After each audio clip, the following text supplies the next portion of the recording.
He was teaching common sense. When somebody's knocking you over the head, stop them. Do whatever you have to do to stop them. The ones that were knocking him over the head were afraid of the fact that he might swing back. So they said, no, he's teaching hate. He's violent.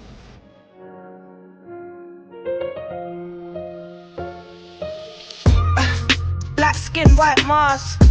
Already know that life gets hard. And they say that we're used to the harshness. If it wasn't for the pain, I'd laugh. Truth is we knew about light before dark. Turned music to art and taught everyone to dance. And still no chance.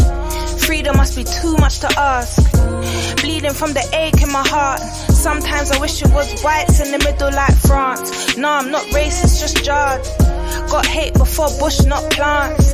They say we should leave it all in the past, but my brother's still dying on the end, so I can't. So if my attitude stinks, don't ask, cause a hashtag won't help you understand my stance. Fuck a melody, this is real rap if you ever see. Head hot, cause the system won't let me be. Tell me how I thrive in a place that don't cherish me. And they wonder why we all need therapy. Pre the energy, just another nigga to Penelope. And they don't get it how we bottom of the barrel and still drip sauce on the world, no recipes. Weight of the world on my shoulders. All the pressures in life still tightly holding. We pour libation for all of the fallen soldiers, but the pain still goes unspoken. They want us to stay broken, never gonna fold, fuck folding. I see my people lost hope, shit, don't you know we all been chosen. We are oppressed. We are exploited. We are downtrodden. We are denied not only civil rights, but even human rights. So the only way we're going to get some of this oppression and exploitation away from us or aside from us is come together against the common enemy. Forgive me if you don't understand. Sorry, I'm just misunderstood. Punished if I try to take a stand. Meanwhile, my friends dying in the hood. And you can say that we're killing ourselves, but truth is they're killing us still. How you saying black lives matter, but never took a moment to help. Just a trend that you post for yourself. And yeah, it takes a toll on my health, cause I want wealth like everyone else. But it's 10 times harder for me. And they wonder why my brothers put food on a scale. Yeah, when I die I'll see heaven, that's real. Cause we already living in hell. Wish I could share all the pain I felt. Oh well, I guess I won't speak till my scars do heal. I just wanna be black with a meal. Yeah, that's for every time I had no meals. Cause my mother couldn't keep up the bills. With a handful of kids, no home, just a cell. And I don't care if conscious don't sell. Knowledge brings height to an elf. Went from sitting on thrones to a cell. Been blessed, man, it wasn't by chance we fell. Weight of the world on my shoulders. All the pressures in life still tightly holding. We pour libation for all of the fallen soldiers, but the pain still goes unspoken. They want us to stay broken, never gonna fold, fuck folding. I see my people lost hope, shit, don't you know we all been chosen. Who taught you to hate your own kind? Who taught you to hate the race that you belong to? So much so that you don't want to be around each other. No, before you come asking Mr. Muhammad, does he teach hate? You should ask yourself, who taught you to hate being what God gave you? Yeah, this is real life. Kaa kimya skia. Real talk. We're coming from the ghetto. Kinondoni, Dar es Salaam, Tanzania mpaka UK. The world finest. Yeah, pambana kijana. Life is too hard, life is too short. Shaa kwa nangu wote ghetto. Usikate tamaa. Jua kwamba ipo siku tutatoboa. Tutatoka. Gang for life.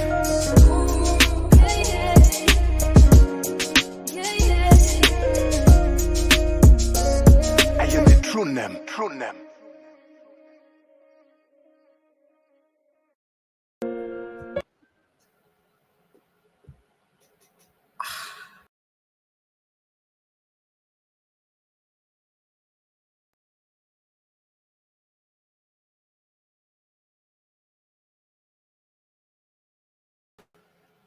Blessed love, family, blessed love. Don't ask me what happened there. Even my lighting wasn't on. There's all kind of madness. Baby Afua was distracting me. So, blessed love, people, blessed love. How are you doing? His time is up, family. There was a whole just then. Your fault. Baby Afua was distracting me. We're just working on something, basically, in all seriousness. So, yes, family, love to all the mods in the house. Bless up, love, peace, and unity. Grandma Liz, as always. Hurricane Toya. Blessed love to all of you guys, as always. Yes, man, we're filling up tonight.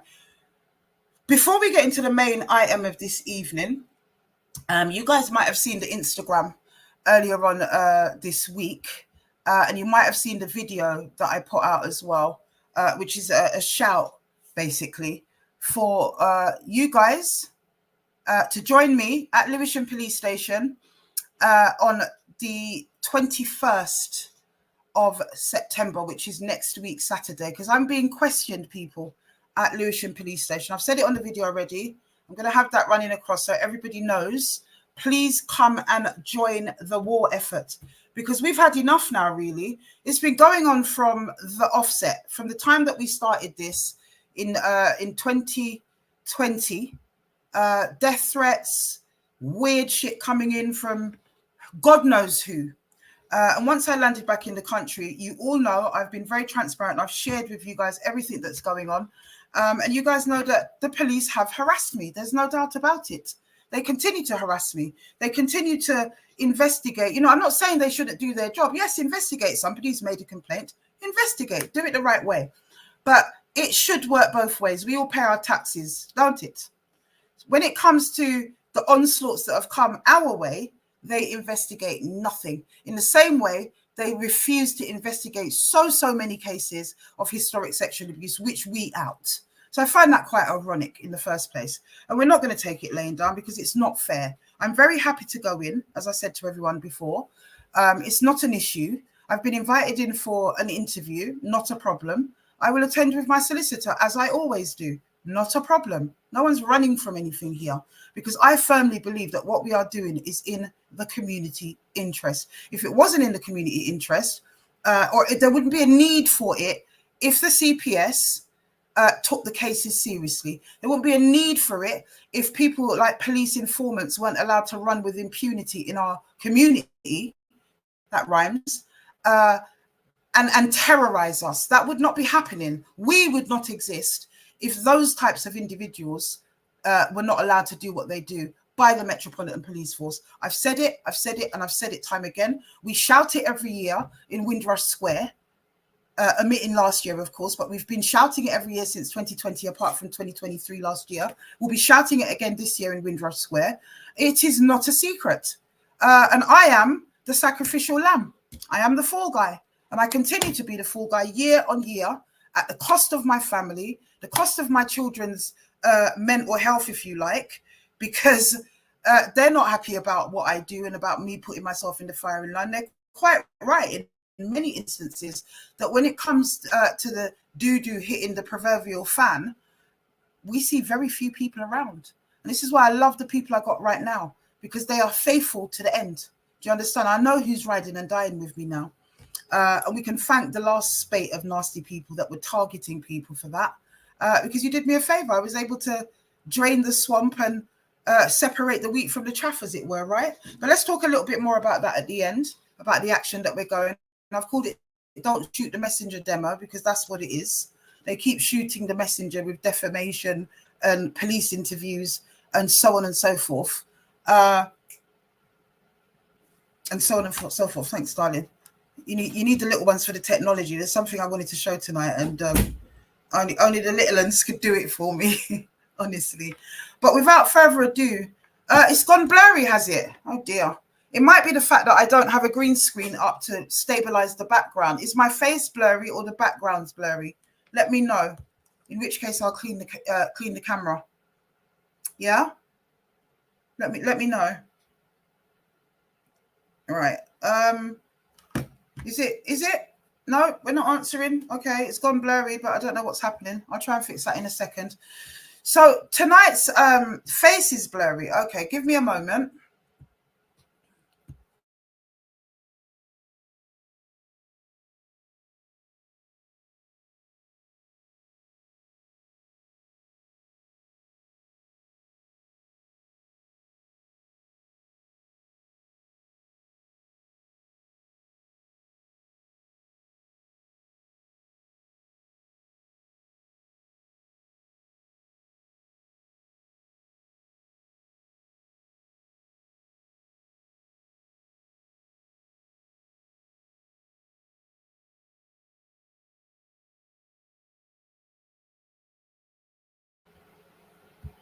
Right, is that any better for people?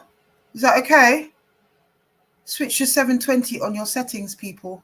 Don't know what that means. Can someone tell me what that means, 720? Is that like the footage thing? Blessed love, Sister Sean. I haven't seen you for a while, my sister. Blessed love to you. Lovely to have you in the house. I know you've been in the clouds a few times, but yes, my sister, bless up for that. So listen, guys, you may have seen this story that we're about to present tonight is really, really difficult. It's so heartbreaking for me, you know, having heard the story. And it is an unusual story in the sense that it is a brother. We don't often get the Josephs here, you know. It's always a Mary, Miriam, or Yusuf. It's always that. But tonight we have a brother that's coming on to tell his story. And it is a very, very intense story. Trigger warnings need to go up because the brother tells it with eloquent vulnerability. Yeah. But it's a really deep story. And the man, as you've seen on my page, some of you may have seen him. We'll show him later on. But his name is Alfred Augustus Wickham, a.k.a. Cool of Birmingham. And his son, one of his sons, is about to come on and tell you about the horror that him and his siblings experienced at the hands of that man growing up. So I want you guys, as always, to put up a big, massive, his time is up. Love and vibes for Brother P. Welcome, Brother P. You're live. Yeah, how you doing? I'm well, brother. We can hear you loud and clear. Blessed love, my brother. Blessed love. So we'll show your dad in a minute. We'll show Alfred Augustus Wickham in a minute. He's a particularly unsavory man, in your opinion, isn't he? And I've seen some of the comments on the page. They're saying that, you know, he looks the part. He does have a little bit of a look about him, I would say, in my opinion. But brother, you know, you spoke to me about just insane levels of physical abuse on you and your all your siblings, including your mom, and also the sexual abuse that took place for your sisters. Now, I've spoken to your siblings, a couple of them, this week, and they definitely corroborate your story. There's no secret there in terms of your family and everyone knowing what he's been doing, right? That's right, yeah. Yeah. So we haven't had much opposition on the page, which I think is quite telling. It's always quite telling, really. But just tell us in your words, you know, take us through from when you were a child, you know, everything that we've spoken about, and just share your story, my brother. Well, so let's start with your childhood. There were how many of you as siblings? Okay, I've got 2 brothers. I've got 2 sisters. As my siblings, I'm the second youngest, so I've got a younger brother. I've got older sister, 2 older sisters, and the eldest. I've got an eldest brother. So that's the family setup. We were raised in Birmingham, in Ladywood. Ladywood, okay, I know that.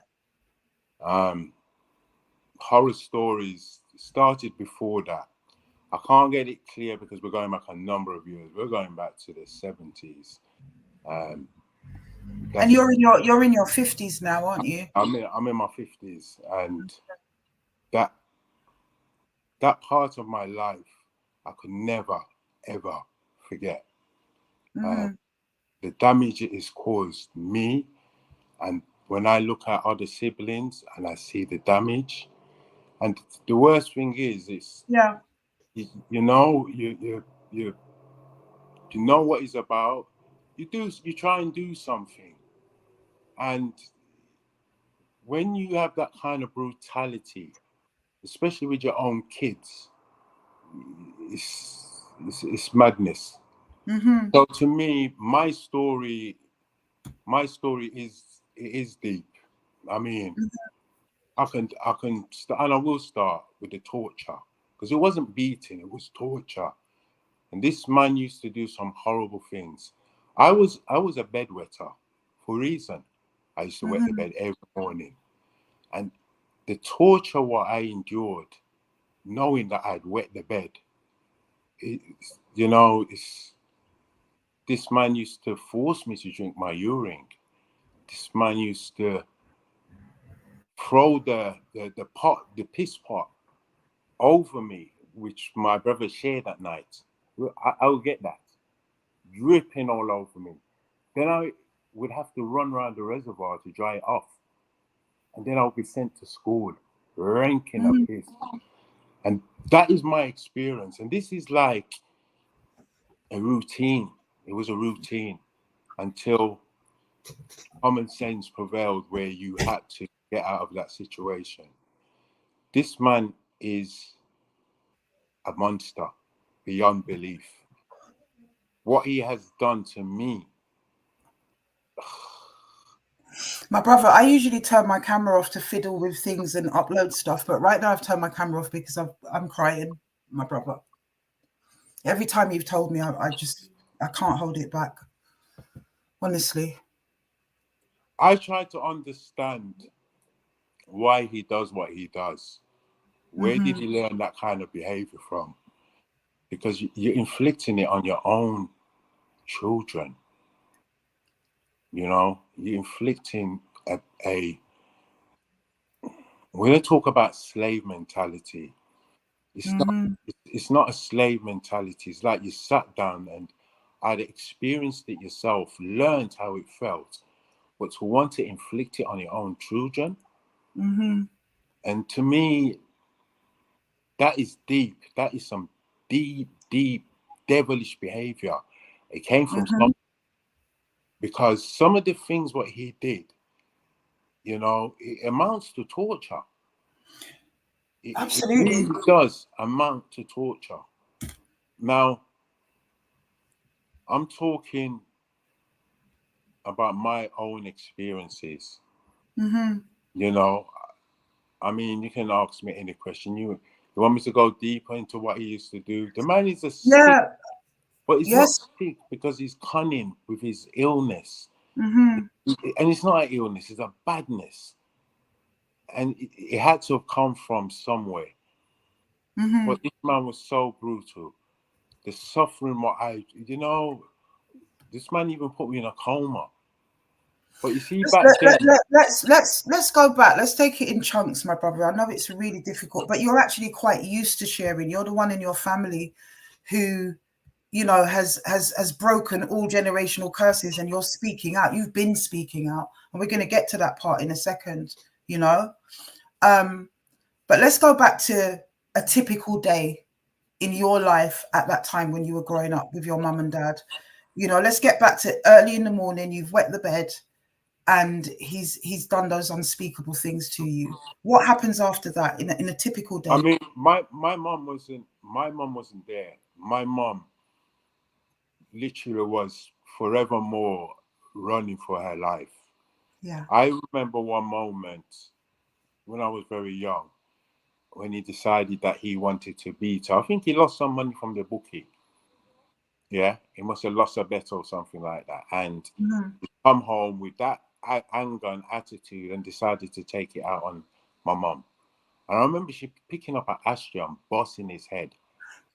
Yeah, and I remember, I was very young though, but I remember the police getting involved.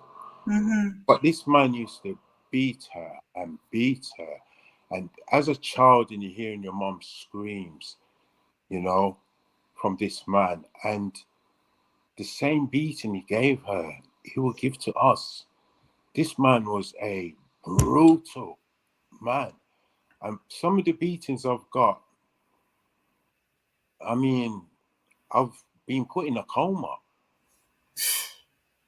You know, I got a hole in my How old were you? How old were you when you can remember the first beatings, or how old were you when you went into a coma? I can go back to one of the first beatings what I can remember. I was a child, and I remember him. We had a puppy. We got a puppy. I think it was a neighbor gave us a puppy, and we had them old boxes, banana boxes, which we put old blankets in to have the puppy, you know. And I remember getting up one morning and running down, wanting to play with the puppy. Puppy wants to play with you. And I climbed inside of that puppy box. And for some reason, I remember he just grabbed me, cussing me for going inside the puppy bag. And he started slamming me, like picking me up and slamming me down on my legs, picking me up and slamming me down my legs, until I had no feelings in my legs. I had no feelings whatsoever. There was just jelly. Now he panicked and started rubbing my leg and trying to revive the movements in my legs. I don't think I was more than 5, 6 when I remember that. So going back that far, I mean, even before then, there's moments where I can just visualize just getting beaten for the slightest of things. You know, the psychology used to even work on us. Do you get what I'm saying? You know, medicine's what he used to give. He used to give me this medicine, liquid of life. I remember that. And that was torture, because that was so bitter. But the way he used to apply it, it was like a spoon of sugar. You take the liquid of life, you take the sugar. The amount of times I vomited, physically vomited, and got beaten for it. A severe beating. But I had to take the medicine. I'm telling you, sitting down to get a haircut, I knew he used to cut our heads, me and my siblings' head, my brothers. And sitting down, knowing we're going to get a haircut, I knew it would be followed by brutal beating, because I'll be sitting down there, be cutting my head, I'll be stinking of piss, and I know I'm going to get a beating. They'll ask me, "Did you piss the bed?" And I'm thinking, I can't lie, because I smell a piss. And then after the haircut, I would just get brutalized for wetting the bed.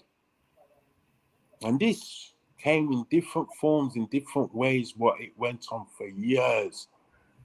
And on top of that, leaving that, going to school, and then you get your peers taking the piss out of you, want to keep away from you, want to start fights with you. You was all that nasty boy in the school, you know, unkept, because the brutality that man, and he wanted us to suffer. He really did. He has no conscience, none. He's cold. And your Never mother seen- tried to protect you, didn't she, in these moments? She She tried to protect you, the She children. tried until she lost her mind.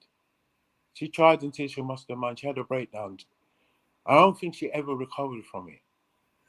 She tried her best. But back then it was embarrassing, you know, the stories what he used to do to turn us against her. And you know, I remember one time she came around to the house and she wanted to see us, and she's making up noise and she's trying to tell the world what this man is about, you know. And he'll tell me to go through the back and go to the police and get the police. He'll tell me this. And I'd leave that house, crying my eyes out, going to the police station. I'm about to call the police on my mom, because she's outside my house making noise. And sitting down and thinking, if I don't do it, I know I'm going to get beaten. But the beatings we used to get, they were severe. Getting beaten with a belt was, I'm going to beat you to the point of unconsciousness. And you know, when you're getting whacked, and even the pain starts fading out when you just consciousness. You know, the amount of times that used to happen, I know I'm going to fall unconscious. And you kind of like welcome it, because you know the pain's going to stop. And I've felt these, and I can't forget that kind. As much as I tried, throughout the whole of my life, I've had to carry this burden. It's a burden what somebody's put on me. Yeah. And sit down and think that I can't have a normal life. To me, it's not normal. You know, I'm scarred. I'm living through trauma. And on top of this trauma breeds more trauma. And then it piles itself on top of each other on top. Yep. Oh, and it's destroyed my life. It's destroyed my life. And whatever life I've got left now, you know, I just want peace now. I want to know that he didn't get away with what he's done. It couldn't get. It didn't. I mean, torture. This man. I make them tell their own story. But you think of the worst crimes a man could do to his own daughters. Just think of the worst crime, and that man carried it out on his own daughters. The worst crime. Just think of it. Yeah. And he's done it. He's done it. Did the authorities know? Yes. They knew. They got reported. People came together. People tried to expose him. Statements made. But West Midland Police is it's a black family thing. It's historic, you know, and they just park it away. You don't matter. And leave that same paedophile to continue. And it has been. I've got no evidence, but when I hear sickening stories of family members, younger ones, going round to his house and he's bribing them with money, and I know the type of man he is, oh my God, it's heart-wrenching. It's heart-wrenching. Show the video. Make the people just look at him. It's uploaded is, now, actually. Whatever they think of what they're seeing, that's who he is. He looks like who he is. He looks remarkably well for somebody in his 80s, I must say. Yes. But he still looks extremely sinister, you know, just on sight. Unbelievable. I will say that. Unbelievably. I look at it, I've watched it 1,000 times. I haven't seen him for years. But my experiences with him, I mean, the first time I brought this to the attention was I've been carrying this was like over 20 years ago. I waited 20 years. So from my childhood and growing up, you're waiting then 20 years, and then you've carried this burden for so long. And I remember really sitting down and opening up with my sisters and my brother, and you know, and really coming to a decision that this man needs to be exposed. This is 1999, you know, and I planned to go there. My sister wanted to go there with me, you know, so we could talk to. He remarried, and I wanted to let his wife know what she was in for. I wanted to expose him. My sister also. How old were you before we get to that part, my brother? How old were you? 1999. So you would have been somewhere in your 30s. 30s, early 30s. Early 30s, exactly. 30s. Yeah. So before we get to that part of it, I'm just trying to take you back to home life so that people can really get an understanding of what that was like for you. You know, before we get to that part, because this is where you start to kind of take back your power. You were going to kind of jump there. I mean, we know about some of the atrocities, but, you know, how prolific was that? Was it every day? Was it once a week? You know, how prolific was that? This was daily. This was routinely daily. The only time we didn't experience this is when he used to go away for days on end. But I remember that when Mum was around. Sure. You know, he would come in after a week or whatever. That week was the best time of our lives, you know. But when he came back, it all ended. You know, it all ended. This man was regimental. He used to leave orders on the door, and he would have a selection of belts, different types of belts, what he would beat us with. And we had to be home for 5 o'clock, not a minute later. This man knew what he was doing. I remember before I used to go to school and would be downstairs making up noise, and he would call us up and he would tell us to do a balancing act. Hold one ears with the left hand and hold one foot with the right hand. And you had to balance. And he had his belt on the bed. And we couldn't put our foot down.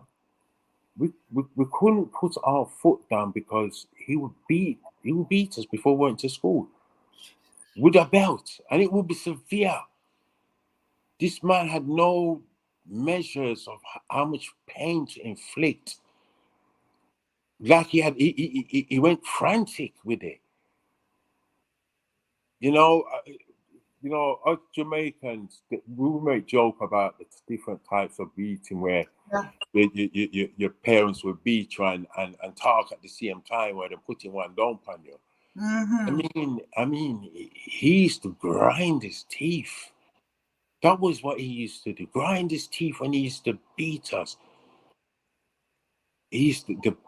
This wasn't no regular Windrush beatings, which we all got. No. This is. I got my brethren at school, and all of us, would have got beaten. We'll talk about beating and this, and this weren't beating. This was torture. This was his training. This was him discovering how to inflict pain. And sounds like he was a sadist and a sexual at that. If that's too polite a word for him, he's evil, cunning and evil. He instilled fear. He used to be in the army, didn't he, in Jamaica? Yes, as some of my mom's relatives did tell me. He used to brag and boast about it as well.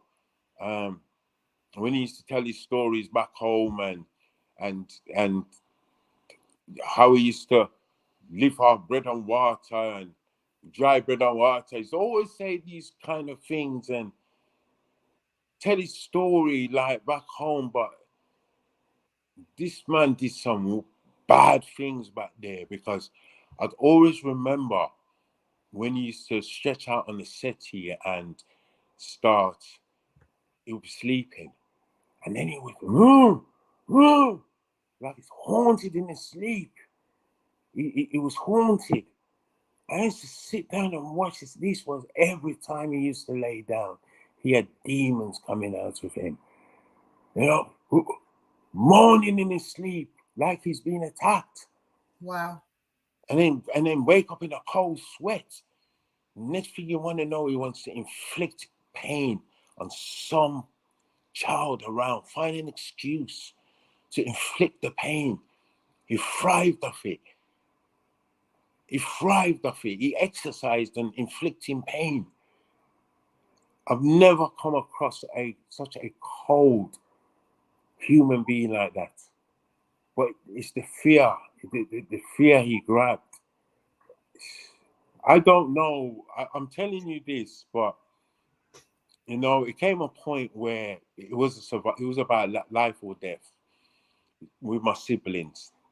They got out of the situation, but for some reason, I stayed. For some reason, I stayed. I didn't want to go into care. I didn't, I thought I learned so much at that young age. I was what, 12, 13? But I don't know why I stayed, and I ran away. When I ran away, that was my way of dealing with my situation. When I ran away from home, I broke into my school. The school I used to go to, it was a special school as well, because there's a lot of kids there who was going through what I was going through. Most of them were black. Most of them are dead. Most of them committed suicide. I'll be quite honest with you. And I ran away from my situation. I tried to break into that school, and the police caught me. I wouldn't say anything. I wouldn't tell who there was and everything. Anyway, they put me in this assessment center. And they to assess until they found out who I was. They found out who I was because they brought me to juvenile court back then. And there was a social worker that used to visit us, because the authorities did know, because we got appointed a social worker. He was the main carer of all of us as children. Mm-hmm. Mommy's now having nervous breakdowns and she's in hospital. So he had reign of us. Yeah, he was so cunning. He always made mommy look like the bad one. You know, my mom never, you know, she did everything. She take bricks, she fling brick through window and them things there. Yeah, we experienced that. It frightened us. But she was putting up some kind of fight. But it just Absolutely. worked against her until she lost her mind. And once she lost her mind, she never really recovered from it. She'd have her moments, she'd have her medication, and just watching her, having her time, having nervous breakdowns. That man destroyed her. And so he's beating everybody in the house, my brother. He's beating up your mum on a daily basis. He's beating up all of the children on a daily basis. But he had a very special punishment for your sisters, which you know that for sure, because your room was right next door to theirs, wasn't it? That was the most torturing part for me. As I said, you know, although I'm working with my sisters, but they've got their own story. I don't. I know you're not going to I tell would it. just say it's the pain of hearing the crying of my sisters. You know, the one particular sister, it is a routine for him. And she used to always be crying, and you could hear her, and I'd be trying to block out the noises in my head, and so frightened to just get out of my bed and just bust the door. And no, the pain. And I've spoken to that particular sister, right? You have. Yeah, the one that's had a lot of challenges in life, right? Yes. That one there, yeah. I've spoken to both your sisters, but both of them, yeah. No, she has given us full permission to speak about whatever she went through tonight, because she's not able to come on herself at the moment. But she has given that permission, hasn't she? She has. And when she's able, she is going to come on and tell her own full story as well. Well, you know, I can talk about my story, my memories. Mm-hmm. I can do that, and I'm doing that. Sure. But my siblings, each and every one of them, have got their own story, and they have to tell it from their perspective. Yeah. What they're feeling. They have to tell their own story. I can only tell mine, but I do know this much. Their story is going to be as horrific as me, or my story, because it came from that one person. Yeah. I know it's going to be similar. So let them tell it their way if they wish to. You know, we're all at an age where we can reflect, and I can look at my life and see how it's affected me in my life, my relationships, my children. Do you get what I'm saying? I can see the knock-on effect. Yeah. You know, with people like him, I can see what's happening in our community. Yeah. Do you get what I'm saying? I'm looking at. I used to sit down and say, you know, how can our children be killing each other, shooting each other? Do you get what I'm saying? I mean, what's caused that? What are they coming from? When they go on that level where they're killing themselves, literally committing suicide, yeah? When they go, what caused that? And then we look at us as parents. We speak about it a lot on this channel, and what causes that is generational trauma. Yes. That's what causes that. So we talk about that a lot. And you know, like we said, you can only tell it from your perspective. Your siblings can tell it from their perspective, but each person has their own individual trauma. You know what you heard through the walls, but you never saw that. You understand what I'm saying? And you weren't in that room in that position. Only your sister. The noises spoke for themselves. I didn't need eyes. No, I didn't need eyes. The noises, the scream, the crying. You can imagine what he was doing. And being a sadist, he would have been doing that in a very aggressive way, you know. But as I said, it's not a memory. Memories like that I can't get out of my head. I never have. There'll be periods in my life where you think you've buried it, you think you've moved on. You get what I'm saying? I mean, the part where I want to get to, and and say that what I thought I had a weight lifted off my shoulders because I was put in a position to have some street justice. But I didn't want street justice. I wanted real justice, and not just for me. You know, I wanted justice from a really evil man. This weren't a man who was a strict parent. It wasn't that a strict parent. Strict parents can give love. You know, I've seen a lot of my friends. They have strict parents. Yes, them used to get beaten, but you sense love amongst their children. With him, it wasn't that. Ever. It's like, is this what parents are supposed to be about? There's no love. Nothing whatsoever. No mommy around. You embarrass mommy's mommy's having breakdowns on street and a scream up the place. She's gone mad. Yeah, she's lost her mind because this man they tortured her. And then the authorities just allow him. They just allow him to get on with it. They allow me to get on. There was a particular social worker when we were speaking, you told me about him, that was very complicit in what was going on, right? Yes, we were. Sorry, should I say welfare back in those days, wasn't it? They weren't even yes, the welfare officer. Yes. Right. Right. Tell us about the welfare officer. For some reason, we were younger. My mom's gone, and somehow we got appointed a welfare officer, Mr. Thomas. And Mr. Thomas later became chief probation officer in Birmingham. So he's graduated, he's got his own offices. And wow, growing up with him, he used to come round and visit us, you know. So there must have been some concerns, but I'm too young to really understand what's going on. But his role was, he'd come around, he'd bring us toys at Christmas and stuff like that.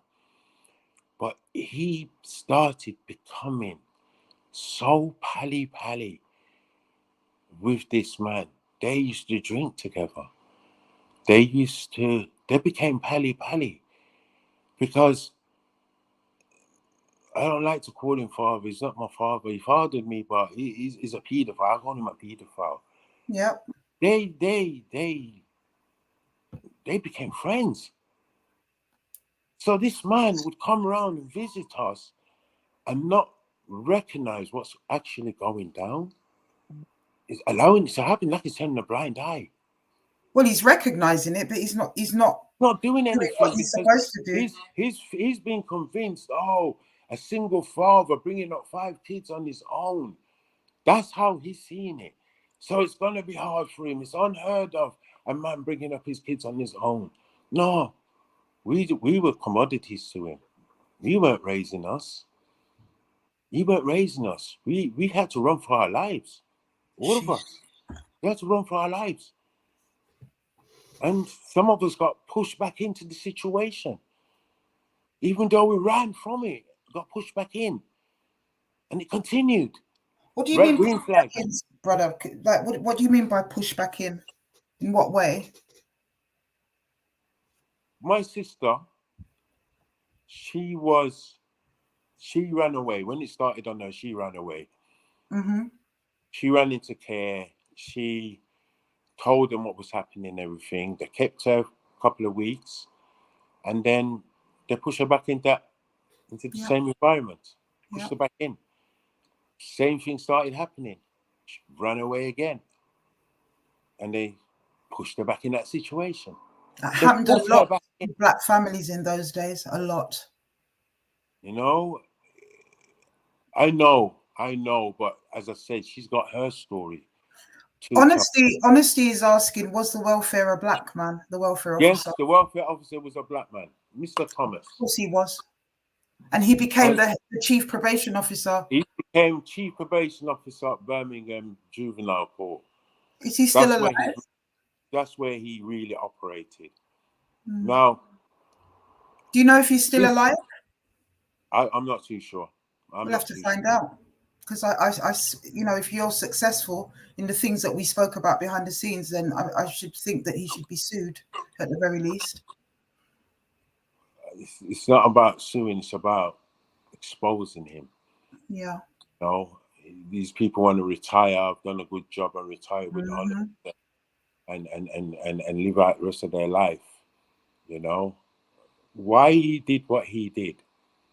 You know, I remember, I'm telling you the story that when I ran away and they caught me and sent me to an assessment center. And I was still going under the alias that I made up to give to the police at the time, because I was a juvenile. They couldn't lock me up. I just went from a safe house to, you know, and I remember they're bringing me to court, and this is where I seen this Mr. Thomas, and he recognized me, asked me what I'm doing there, etc., on charges of burglary and everything. And, you know, they let him know that I was going by an alias, and he's going, no, I know this man, I know this boy, and, you know, so my cover was blown now. And I remember being on remand, because during them times they used to remand you.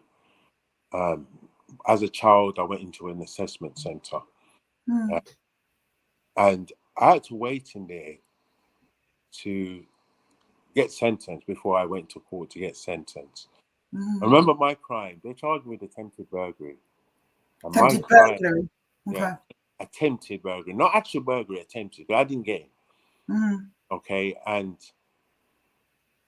because I'd run away, so I weren't giving them. But I never did tell them the story.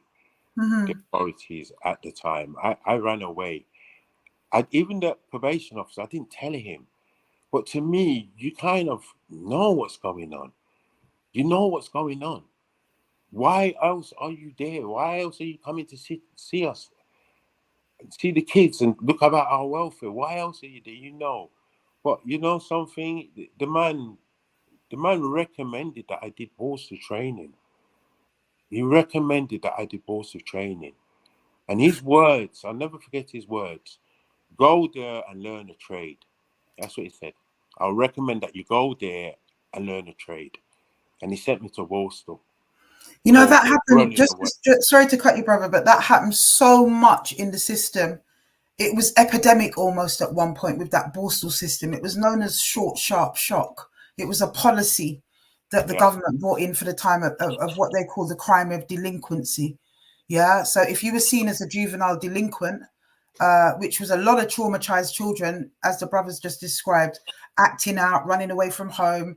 They weren't always even committing crimes. They were just running away. And in their opinion, you were a juvenile delinquent, which in itself was a crime. And they would ship them off to Borstal, which even that system was a military system, wasn't it, brother? That's the short, sharp detention center. Yeah. You know, that was a 6-week short, sharp shock. That's what I went. That was my first encounter with being locked up. It messed a lot of brothers up back in the day, short, sharp shock. You know, you were good if you got through. Yeah, well, I did get through. But I got through very angry because there was a moment when I was in that place. The racism was unbelievable. Yeah. And noticing that you're the token black man, black boy. There was no other black boys. And imagine all them white boys in that institution like that, hating niggas. They hated us. We had a different kind of survival mechanism. We had to become more crazier than them just to survive. They need to know that we were dangerous. Because when you get them racist boys and they're coming 5, 6 strong with tools to deal with you because of your skin color in prison, and then you got the screws backing them as well. Yep. You know, I mean, it's daunting. It wasn't the cushy little YOY where they've got PlayStation in the cells. No, and all of that. It wasn't that regime. It was a military regime run by ex-army, actually, those officers. Ex-army, yeah. Most of them were ex-army. Very racist system it was. But Sorry, guys. Sorry, brother. For those of you that don't know about that, there's an old time movie called Scum that depicts Short Sharp Shock, and it's a very young Ray Winston. Yeah, I know you know that film, my brother. You must do. Yeah, I know the film. I know it very well. Yeah, it's an I era. remember times when it was released. I've already experienced what I've seen on film. I've already gone down that road. Yeah. It's just so you go through Short Sharp Shock, my brother. Sorry? And you're in the court. I'm just taking you back to where you were. You go through Short Sharp Shock. You're in the court. Get recognized, and I got recommended to go to Borstal. The Short Sharp Shock is Borstal. What you're that's right. Yeah. But there was a difference. There was detention center, which they used to call a Short Sharp Shock, because you went there for 6 weeks, and that was military run. Yeah. You marched everywhere. You ate salad. You bumpered floor. You scrubbed floors with your hands and knees all day, every day, and it was gym. It was gym. You had to do circuit after circuit after circuit. You came out of there super fit. But angry. Military run. That's detention center. Borstal, when they sentenced you in Borstal, they sentenced you between 6 months and 2 years. That's right. So yeah. When you went there, you can't do less than 6 months. Yeah. And if you're bad, you can do the whole you do the whole 2 years. You know, I did the whole 2 years. And I got shipped all over the country. Wow. I ended up in probably the most racist jail you could actually have. And this is Portland, Portland, right at the south coast of England. Yeah. And being in that jail with some big white man, I'm talking about big racist white man, tattoos of SWAT stickers on their eyebrows and their forehead, and they're looking to do me damage. And how old are you at this stage? I would say I was between 14, 15, yeah, going on 16. That would have been the age, yeah. Yeah. But they were the 15-year-olds, the 16-year-olds. Yeah. And when I went there, I knew, but I went there fearless, because I think I had a breakdown on my journey to where I'm talking about, to get to that point. Yeah. I had a breakdown, and being in prison and not really understanding what's happening with your life. You're so young, always fighting. But I started fighting, and I must have been displaying such a outrage. Wanted to let it out, where they thought I was sick, and they medicated me, and they put me on hospital wing. They munged me up. And Ligactol, I think, in those days, liquid kosh, wasn't it? Liquid kosh, yes. Yeah. That's the place for it. Terrible time. And you know, my journey was painful as a child, going through, running away from extreme torture, fearing for my life, and then being caught. And then you have somebody who's given to you to safeguard you in a way, as a social worker, Mr. Thomas, who recommends that I go to prison. He made me into a criminal. Because when I went in there, I'm mixing with criminals now. I've become a criminal, not a child running from abuse. You know, of a severe kind. You know, now put me in an environment where now I have to survive as a black man in a racist. There was nowhere to turn. Who do I turn to? Who do you turn to?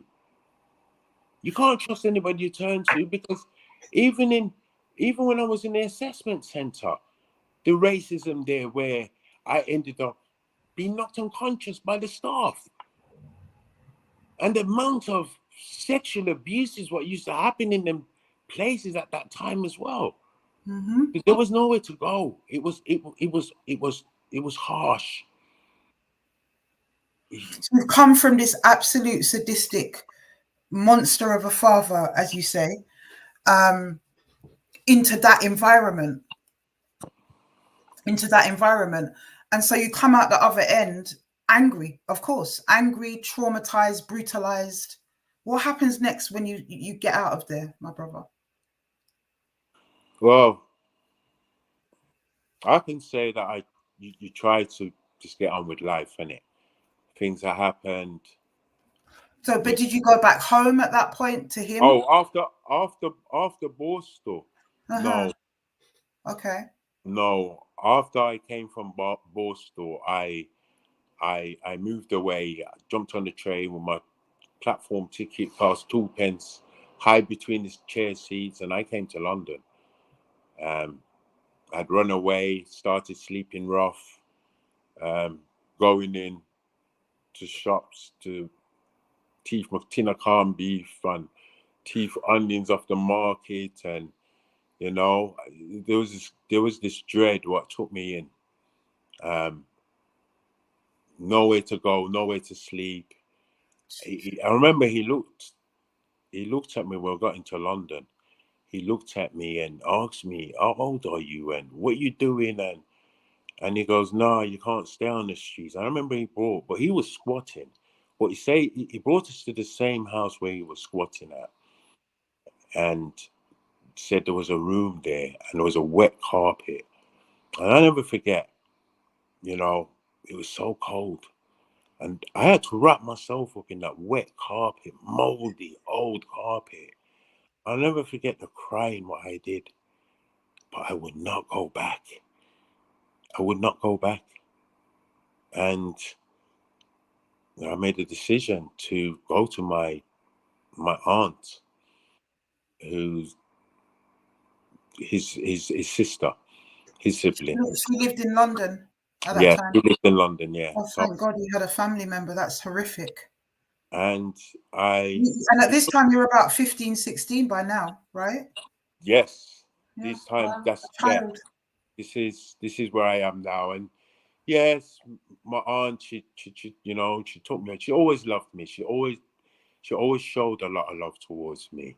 You know, she used to always ask my dad for me, and I just felt she really loves me. You know, Big up the so auntie. when I did run and I did go to her, I mean, I had to go through a cousin before because she was in Jamaica at the time. But when she returned, I did go, and she did let me stay with her. And to me, that was the start of a new life. I had my first cousins there. They became, in a way, they became my sisters now. I'm going to church. So she's, you know, but the damage has already been done. Yeah. The damage is already being done. So as much correction and direction she's put me in, you know, nah, damage had already been done. I was already traumatized. And for some reason, my life just took a turn. I didn't totally reject the chance what my auntie gave, the push where she said go to college and get your degree, which I did, you know. Remember, I left school very, very, very, very early. So I didn't get no education at school. My education is through prison. And when I came out, going to night school and, you know, going on this government YTS course, remember the YTS? Oh, yeah. That was a I lifesaver mean, for a lot of that people. that's It was that was my fantastic. lifesaver because I did the YTS and I done my 70612 in catering, and I became a chef. And you know something, I enjoyed it. I was good at it. You know, I was good at what I did, the cooking. You know, I could have pushed it and made something more of it. But you start realizing, you know, you got this big burden on your shoulders, and you got this anger about you. Well, me, you know, I had this anger, but it was uncontrollable anger. And, and you know, even growing up in my 20s and 30s, you know, you lash out with people. People become wary of you because I wouldn't back down from a fight. I wouldn't back down. I would get in a fight. I'm not, and I would want to hurt you 100 times more than what you hurt me. Do you understand what I'm saying? So to me, I notice how it's affected me and how I deal with certain situations. The thing was, you go through life and then you pile another set of trauma on top of that as you go through life. And that's what life, but that trauma's never been sorted. But that is the catalyst to the man I am today. And I'm still horrified of still having them memories. Being around my sister, and she's 60 odd. And when I'm around her, she's still talking about her childhood as if it was yesterday. And the pain and the anger. And she wants to escape from it all. And she's 60. I had to sit down and say to her at times, you know, I don't want to remember that now. I don't want to. But she can't help it because she needs to speak out. She wants to be heard. She will in due season. She wants to be heard. She, you know, it's destroyed her life. Totally destroyed her life. And the life of a lot of people, not just immediate family, but extended family. And the thing about it, they're all family members from one man. One man. And the thing about it, this man is still alive. Yeah, he is. He's And still alive. on that note, my brother, take a breath, because we're going to have a little look at him. Edited courtesy of baby Afua, everyone. So give her a few clips, because I couldn't even do what I needed to do. We're not going to show his location. There was, you know, we didn't want to show his door number, and I wasn't quite sure how to change that, but she did it for me. Well, since we've been on the live, she did it, and I've managed to upload it. So let's have a look at him. Yeah, let's have a look at him. In a moment, people. I'm just going to share my screen.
So we've deliberately edited out the sound for his privacy and hidden his door number. That's why you can't hear anything being said, really.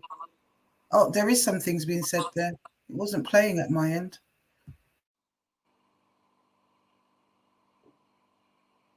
Oh, you can hear audio? I had a little bit of audio there, actually. Yeah, I did hear a bit of audio. But you guys get the idea. You saw him. You had enough a view there. I thought I heard some audio coming through, but it wasn't there before. right? Because you didn't have audio either, but I literally thought I heard some audio coming through. Don't know what that was. It might have been you in the background, actually.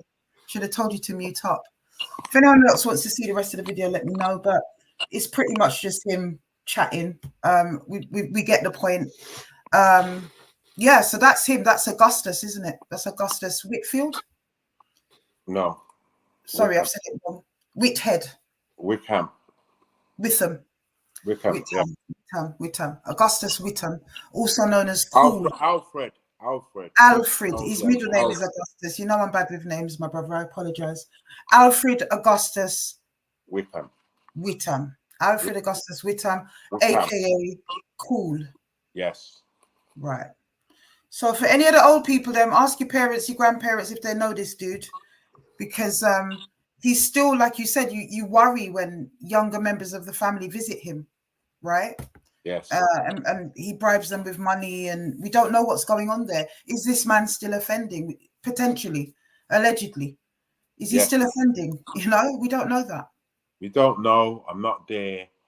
I can't sit down, but what I do know of him and his capabilities and his weakness, he will be. It's who he is. It's not. It doesn't. It's not a one victim thing. This is multiple victims from extended family. He selects them. Other families, his siblings, children. This is who he targets. His own kids, his own daughters. This is the nastiest of nasty men you can have. Sally, there's somebody in the comments called Sally saying Alfred hasn't been served no papers to prosecute him. No. Does that mean anything to you? It's a question, though. Actually, she's put a question. Well, yes, put a question mark. My understanding of how this system works in 1999, I was saying earlier, where you know, I confronted him. I had conversations with my siblings, some of my siblings, and you know, we decided to go down there. This man tried to take my life. This man made arrangement. He remarried. And when I got wind of it, I thought, you know something? She's got children. I need to warn her what she's married into. Now, he didn't want me to know anything about the wedding, but he wanted to invite certain other family members to his wedding, you know, and distant cousins who got a whiff of what it's about attended. They still attended knowing. So it's like it confuses you because you think, is this normal behavior? Is this normal behavior where it's repulsive? It's normal in our community, brother. That's where it's normal. You get what I'm saying? And I'm thinking to myself, you know, this needs to. For my actions, what I did in 1999, I wanted to bring that behavior to an end. And it was his wife. I wanted to warn her. And I don't know, she told him I was coming. New Year's Day, this was 1999. I remember I went there. I was supposed to have gone there with my sister. She got drunk. She wanted Dutch courage. She's drinking. She can't even stand up now. My other brother decided that he was going to come with me. So, you know, we went there together. I remember I went there expecting to see his new wife. Right. He opened the door. I didn't even hear the door open. And he stood there for that split second moment. And he raised his hand and it was coming down. And I was just looking up. And I froze when I seen a cutlass coming for me. Jesus Christ. He swung that cutlass. And I froze. But it stopped mid-air because my brother had caught his arm when it was coming down. So in effect, my brother really saved my life. He would have partied today. So he saved my life. And that moment, I came to my senses quickly, screaming, tried to get away. There's nowhere really to go if you look at the video. This incident happened at that house, and you can see the distance between the gate and the front door. Short. Yeah. And the gate, I was trying to go back and I couldn't. I had to go forward, and I went into fight mode. Absolutely. Where I was wrestling the cutlass off him. I rushed him. He got rushed inside and ended up on the floor. And we wrestled the cutlass off from his hand. And I took the cutlass. And my brother just looked at me. And he begged me not to do it. I was at the point of committing murder. And my brother stopped me. He goes, no, don't do it. Thank God.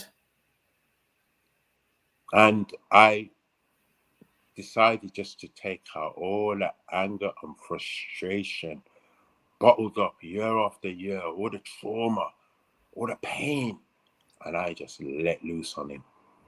I let loose on him till I couldn't raise my hand no more. And I felt a big burden raise off my shoulders because I was able to at least do something. You'll take back your power, my brother, because the lost child whose power was taken in such brutal and degrading ways, in that moment as a man, you took back your power. That's what happened, albeit that it wasn't by the law necessarily or what other people might see as being reasonable. It was definitely a trauma response to years and years and years and years of abuse. And it's classic, really. There's nothing unusual about it. Well, I thought I would have begun to heal from there. But far from it. Far from it. Because that incident got people talking, got family talking, and people started coming together and they started making statements. Family members, everybody's coming up. Yes, this, that, all of them. And they went to the police with it and they did nothing. And then the G saddle. They did nothing. They did nothing. Even though they had statements from the children, other family members, nothing. Nothing. Wow. Nothing. Wow.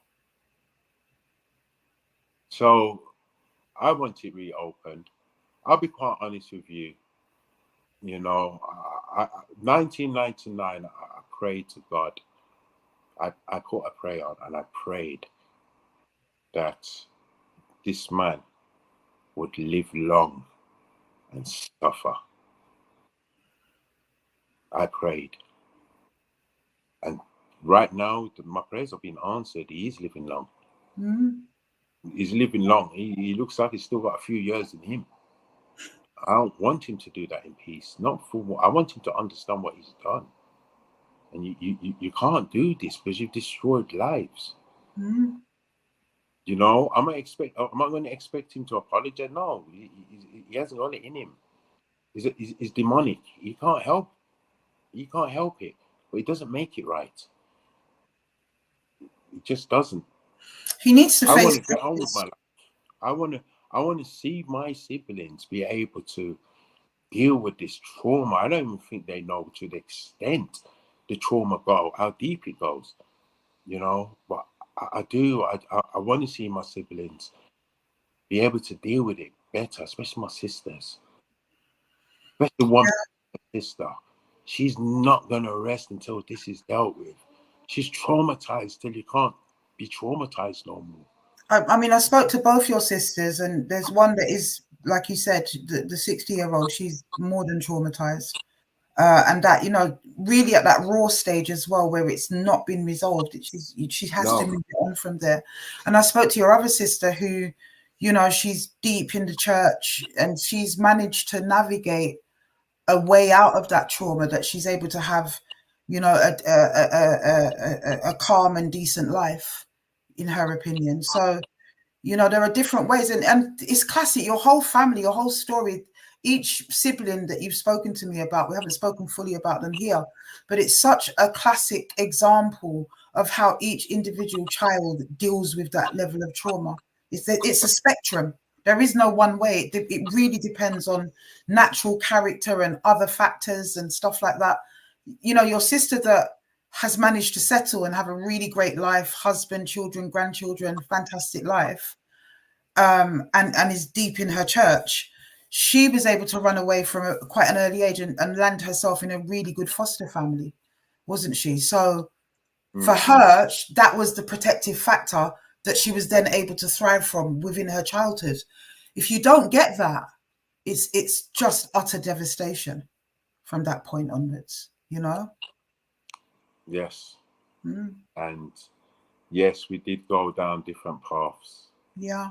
I took my path, and it's bittersweet. I like to sit down and think that's how life goes, you know. But it did make me a product of this system. And me as a person, I don't know, the ancestors have talking to me, and they've awoken in me, and I'm guided to do certain things for certain reasons. I don't even understand them myself. Sometimes I get certain powers where I can do things, and then I'm not talking madness here. Trust me. No, I understand fully, my brother. You know, when your ancestors come for you and you connect, you know, and actually, my brother, that trauma, that pain that you've been through, everything that is your testimony, is part of the road to enlightenment. To be fair, you understand. So I get you, and you know, his time's up. Family's woke. We get you. So, as I said, my story is my story. But take us back to when you unleash that primal rage, as we call it. It's primal. It's coming from your childhood trauma. You release that primal rage, and you had temporary relief, which is what that does. It's only temporary. The trauma comes back. You know, you have temporary relief in that moment. So take us back to what happened after that, because you actually went through the court system and everything, didn't you? Yeah, it went to, we got charged. Both you and your brother. Yes, me and my brothers. We got charged. We went on remand for a little while. But as I said to you, everybody was doing what they could to sort of like support our case. Yeah. I was the one really talking about my childhood rather than him. He just more or less, made no comments right through when he was speaking with them people. I was the one communicating with them and letting them know, what this was really about, the lies what were told, and etc. My legal team were very good because they had the case thrown out of court, and I believe he did get arrested, and I don't know. With all these statements being made, I don't know what came of it, but it seems like nothing, absolutely nothing came of it. Nothing. Well, he weren't banged up, was he? No, nothing. No news, no rumors, nothing. It just remained. And some of the statements, I didn't read them, but the person the author of them, told me the graphic details. I just find it amazing the police didn't bring down charges. And these were with the female side of things, Charges could still be brought against your dad if you and your siblings come together. Your school records are going to be somewhere in an archive somewhere, or even if it's on microfiche somewhere, it's going to be somewhere, your school records. There's going to be logs and records, even though it's 40 years ago, 50 years ago, whatever, of you know, social services records as well from the old welfare system that were transferred. Some things will be lost, but there'll still be record of what, you know, what the issues were at the time, which was, I'm sure the school record as well will show that these children had bruises. In the 70s, they would log it, but nothing would be done about it. You know, they go like, you know, this one has a thick ear. And that would be what the school nurse was putting in the log, you know, and that would be it. No action, no follow-up, no safeguarding referral, nothing. But thank God we've come a long way. But in those days, those records still exist. And I'm pretty sure you guys went into care. You guys can prove it that this happened and still bring those cases and those charges. But you would have to work together for that to happen. There's another aspect of trauma that is really prevalent is all these siblings go through this trauma together. And invariably what happens, that trauma turns in on itself and you have split amongst the siblings, rivalry, war, all sorts of things going on amongst the siblings. This too is a byproduct of early childhood trauma in a sibling group, you know, in a familial setting. It's classic. And you have some of those challenges with your siblings, don't you? Yes, it happens. It happens with all of them. With me, I sit down and think there's still unity. We still can reach out to one, whether we reach out to one another. You know what I'm saying? Yeah. But I sense I don't know, as you said, it's caved in on itself. The trauma caved in. And we're striking out at the very people was experienced the life what we've lived. And we're striking out on each other doing it. And to me, if anything, we should have more of an understanding. You know, me growing up, yeah, I felt the pain. Even though I went through it myself, but I felt the pain. Oh, my sisters, I felt their pain. My brothers, I felt their pain. And I know it wasn't their fault. And sometimes you wish you could take their pain from them. But you don't want to be in pain yourself. But you can't take the pain. They have to endure their pain. And I have to go through mine. But where my heart was, especially when I have this understanding that what is happening is just so wrong. It's wrong. If anything, we should bond tighter together because we've got similar stories. No. It can go that way. You know, the sibling group can become very insular and connected and tight and protectors of each other, or it can split the other way where they become acrimonious in that trauma, you know, my brother. Each of those responses are normal in those situations with children, and that then transcends into adulthood. You know, the fact that you guys went off into different directions and, you know, you had different types of lives.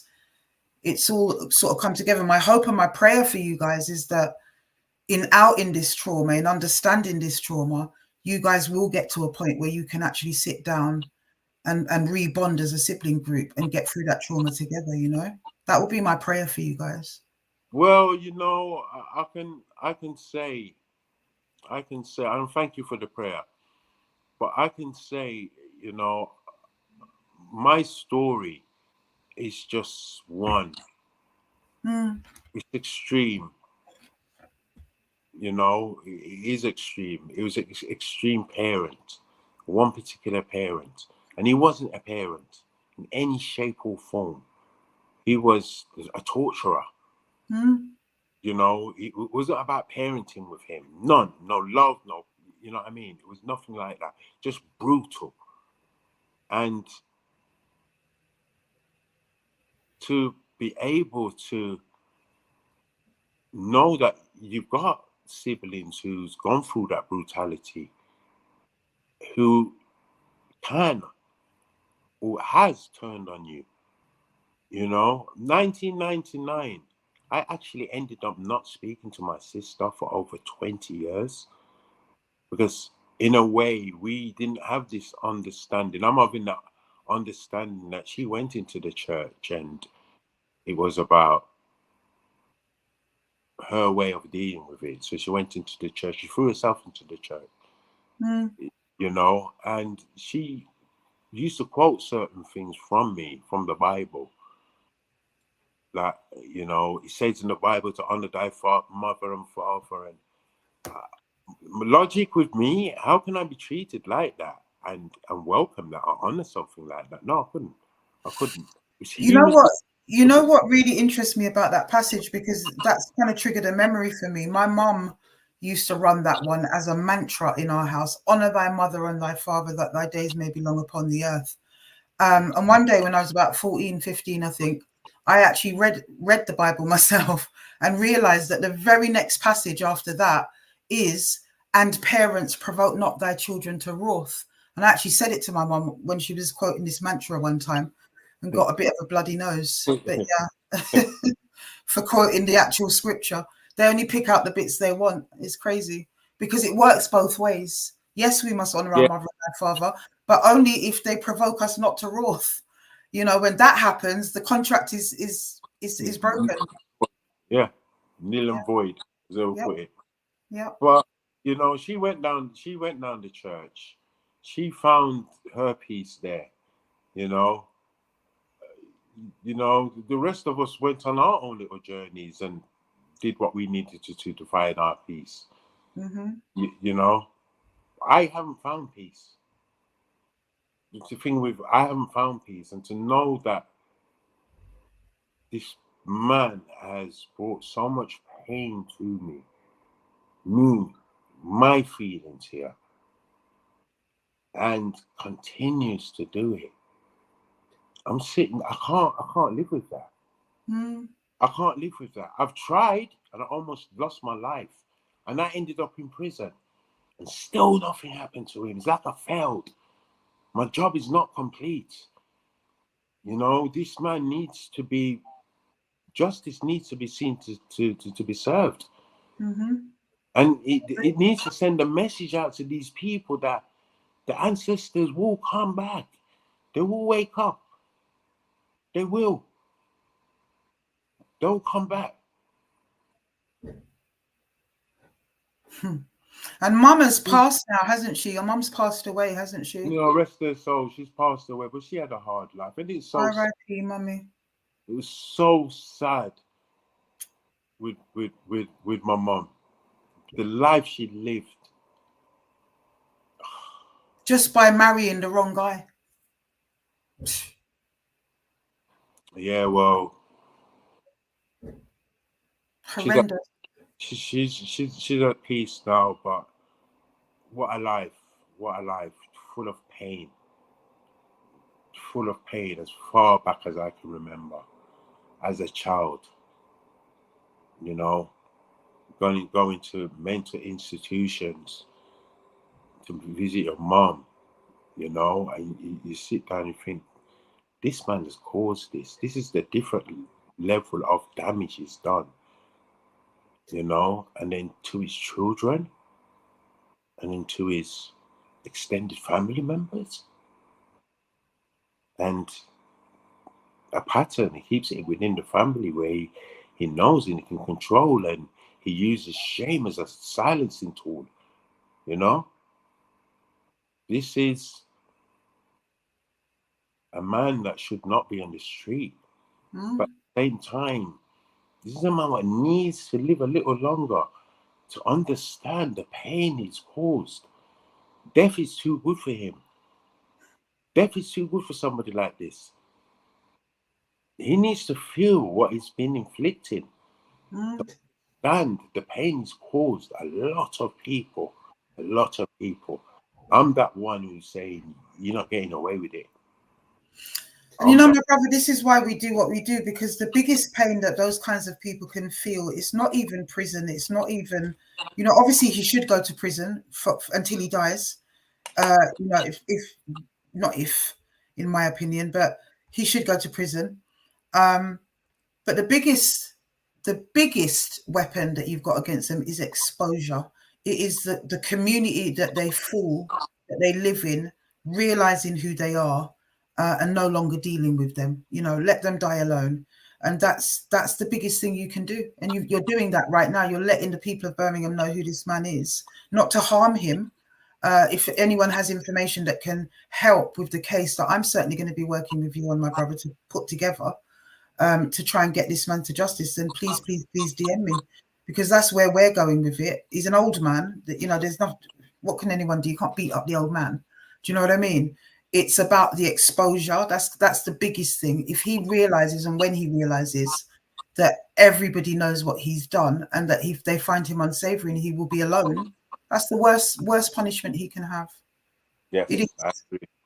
Yeah. And that's why we do what we do, especially after the police have failed you. The social services have failed you guys time and time and time again, and then had to cheat the CPS just because you defended yourself and unleashed primal rage from all those beatings when you were younger. You know, in America, they have understanding of those things. In the court case, you'd have experts coming in to explain why you unleashed on him like that, and you'd win that case instantly. Well, But you said it was thrown out. Why did they throw it out? The charges were dropped against me and my brother. Why? What was the rationale behind that, actually, which is a good thing? Dropping it. There was a clause what was brought up to say, I'll be quite honest with you, I don't know how the legal team did it, but it was a case that we did get discharged. We had the charges dropped, and he was arrested. So he did get arrested. But then nothing happened after that. I'm just interested that you had charges, because that means the CPS would have taken it as you assaulting him, attempted murder, whatever it was. That got dropped, and then so I wonder, because you're a child, obviously, and at that time, and you know, probably people aren't explaining things to you very, very well. And I'm just imagining that they may well have dug down into your records at that time and realized that it's a case of severe abuse, but then not followed that through. That would have been classic of the courts in those days, to do something like that. You know, we don't know, but I'm just kind of surmising that it might be something like that, why they discharged it. Well, I'm amazed. I'm amazed, but as you said, you know, they're just as much to blame. They're just as much to blame, and certain people are still alive, like the social worker. Oh, he's still alive. Okay. If he is still alive, he's just as bad. He needs also to expose, because he hid behind the law courts and his job. He hid behind that, and he, in a way, facilitated what this man was doing, because he did absolutely nothing to help us. In fact, a recommendation to send me to prison for escaping that. Where's the logic in that? You know, you're looking at my other siblings, they're in care. You get what I'm saying? They've gone in a different path. And it wasn't a punishment path, but with me, it was punishment. It was punishment. You send people to prison or Borstal for punishment. And he sent me to get punished for running away, running for my life, sleeping rough, begging so I can have an apple to eat. And I would not go back. Would not go back. So to me, they're just as guilty as he is. You know, they're just as guilty. You know, you guys, as I said to you before, brother, you guys really need to go and make fresh statements, because they heard your story in the context of you receiving charges. God knows what happened when it got flipped and he was arrested and you guys were discharged. It just needs to be followed up, and fresh statements need to be made collectively. And I'm pretty sure that the CPS would take up a case like this. So we'll be working in the background with you, my brother. Yeah. Okay. We'll be working with you in the background. I would definitely be working with you, at least one or two of your siblings as well, and see what we can do, because it's unacceptable. It's like you say, he should not be walking the streets free to even be amongst us, much less be around people's children. Unbelievable. You know, a brutal, as you say, a brutal, sadistic, physical abuser, but also a paedophile, sexual abuser. It's unacceptable. Absolutely unacceptable. And you guys not only can bring charges against him, but you definitely have a case to bring charges or bring a lawsuit against Birmingham City Council and whoever else should have been safeguarding you guys at the time. You know? So there's a lot to be done. But I do believe you lot have got a case. I'm going to put the link out if anyone wants to jump on. I saw a lot of stories going out in the chats. And I can see that, you know, there are people that might want to share because there's people that have been through similar things. When you look back on the comments, my brother, when you watch the live back, you'll be able to see in the comments, there's a lot of people that have said they went through exactly the same thing, tried to run away, and nothing came of it. Nothing came of it. Simone Davison says, drain the swamp. And, you know, that's a saying. I've been speaking to you all week, and that's a saying that you've been saying. So I find it interesting that someone else has said it. Maybe that's an ancestral message, my brother. It's time to drain the swamp. You know? Yeah. It needs to be drained. There's enough of them out there. Enough of them. And then we wonder why children are killing each other. Imagine what they're coming from. Yeah. There's nothing with that. You know. But what you described though is like, I want people to understand the genesis, you know, the anthropology of these children killing themselves now. So what you've got, brothers in his 50s, he's from my generation. It's the first generation Windrush born in this country when they came from the plantation, really, because Jamaica, they were beaten in this way. And their parents before them and their parents before them until we get back to the slave master with the whip in his hand, brutalizing people. So this is what they came over with. And that was, you know, kind of borne out to various degrees, depending on their own upbringing. Yeah, they would have been beaten, but some of them really brought the actual slave master stuff with them because that ran through generations in their family. No doubt that your dad was brutalized in Jamaica to an extreme, you know, for him to even be that way.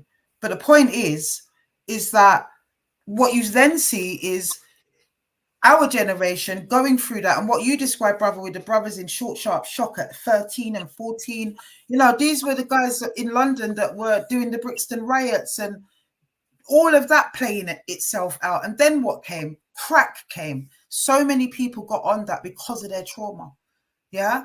They then went on to have children. The women were on it. The men were on it.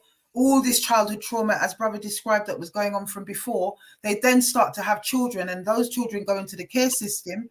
Those children grow up and have children. Or if they don't go in the care system, they have horrendous lives again, like the one that the brothers just described, and the continuous generational trauma continues. And here we are with the new generation, ZX, whatever they're calling themselves now, with this generational trauma that has come down the line from what we've just described.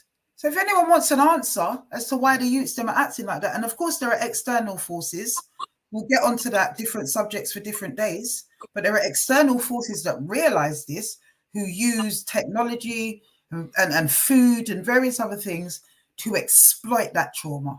That's why those children are stabbing each other, my brother, in my opinion. Yes. Yeah. It's clearly trauma. Yeah. Clearly trauma. Mental health issues. We are all sick. Somebody must have somebody in extended family who's experienced.